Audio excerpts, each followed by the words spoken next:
And next we have The Destroying Plague Disgardium book number 3, written by Dan Circlenoff. It is 393 pages, $6.99. It is not available on Kindle Unlimited. And here's the author's description.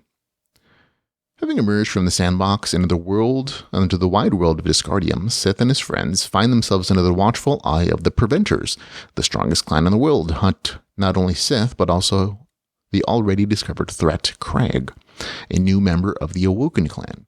But this is just one of the many problems. The sleeping god has another impossible quest for him. The old enemy Big Poe thirsts for vengeance, and the Nucleus of the Destroying Plague prepares to take cruel revenge against the former Herald. Okay, some of that you're probably not going to understand unless you read books 1 and 2. Full disclosure, I received an advance copy for review. I purchased a copy when it became available. This is the third book in the semi-dystopian fantasy liberty story where the main character gets some rather overpowered abilities, and I'm still enjoying it. And that's not always the case with some of these overpowered main character stories. Sometimes it's really hard to continue on challenge the main characters when they have OP powers. Thankfully, the story still has actually put the main character back into position of a villain in the slice of life story, which I think provides more opportunities for interesting storytelling. There is also an increased threat to the main character in real life, as some of his friends, as they're released from that sheltered safe zone into the larger sandbox world, which is good, which is good for the storytelling.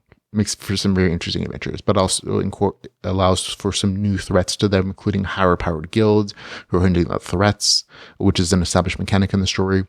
So some interesting stuff here. It's good. I always like this series because it's really kind of casual reading for me, which is rare.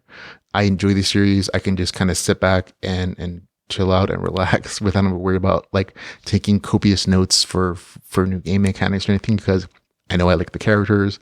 I like this kind of slice of life fantasy adventure story. And I know the storytelling is always going to be interesting. Dan Circlenoff is a good writer. I've enjoyed just everything he's written. That's LitRPG. And so it's always entertaining for me. So for me, it gets a score of 7.7 out of 10.